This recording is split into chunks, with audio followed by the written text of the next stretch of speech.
Cambridge, and welcome to What's That About, where we answer all your questions about the pressing issues of the day, brought to you by CCTV. Look on my works, ye mighty, and despair. Why should the mighty be sad? Because we've built such a great show over the years, the mighty couldn't match that. We'll be remembered in Cambridge forever and ever and ever. I think you're reading Ozymandias wrong. It's a poem about an amazing king who people never ever forgot. Our first letter comes from Sandra on Clifton Circle. Sandra asks, your show has covered the progress of the MBTA Communities Act a few times. Now that the final deadlines have passed, can you sum up what the act accomplished? Am I finally going to be able to afford to live here?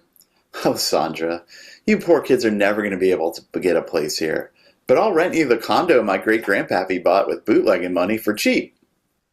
At a reasonable price. It's going to be an extortionate rate.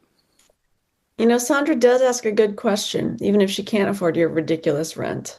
Can you remind the viewers what the MBTA Communities Act does? Sure, Julie. The MBTA Communities Act was passed in 2021 with the intention of creating more housing in areas near public transportation. 177 towns were mandated to create upzoning to make more multifamily housing possible by right near public transportation. Note that it didn't even force the towns to build the housing, just make it legally possible. And at the end of 2025, all 177 communities were supposed to comply with the law. Of those towns, only 9 decided not to. Marblehead, East Bridgewater, Winthrop, Middleton, Holden, Tewksbury, Wilmington, Halifax, and Dracut. Are you sure some of those towns aren't made up? I mean, I've heard of Marblehead. They're a bunch of richy riches that like to juice up on testosterone and ride fancy bikes. But Holden? Come on, I've lived in Massachusetts for 30 years and never heard of it.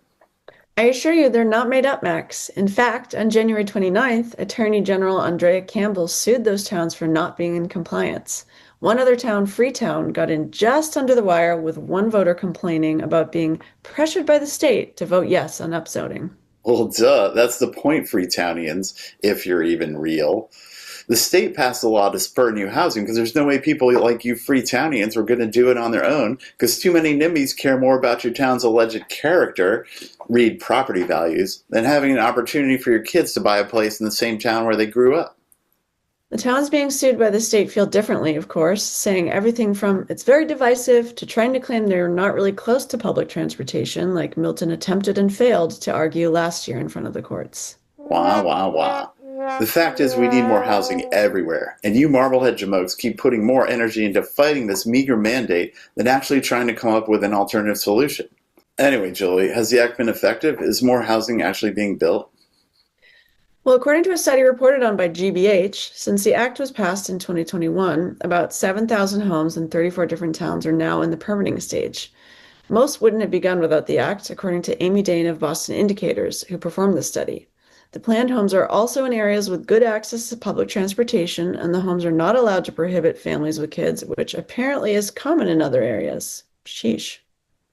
That's great, right? I mean, we need a lot more housing, especially near transit. Yes, but the Healy administration has a goal of building 220,000 new units by 2035, so that 7,000 is only 3% of what's needed. Dope. Yep, experts say we need much more ambitious changes to get close to the goal. Some say that the state should now just start overturning local zoning laws and force cities to allow more housing of all kinds.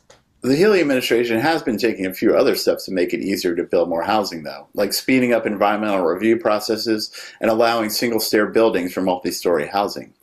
But now that the MBTA Act is essentially over, what happens next? NIMBYs continue to fight efforts to build new housing of all kinds. For example, Wellesley-ites are fighting Massachusetts Bay Community College's attempt to build 180 housing units on a parking lot they control. That's right. The college wants developers to build on an empty parking lot on campus, which happens to abut a local forest. When the state offered it up for bidding, though, the Kens and Karens of Wellesley leapt into outraged action.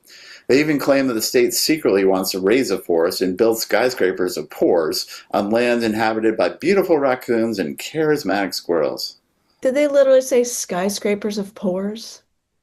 Not literally, but you know that's what they're thinking.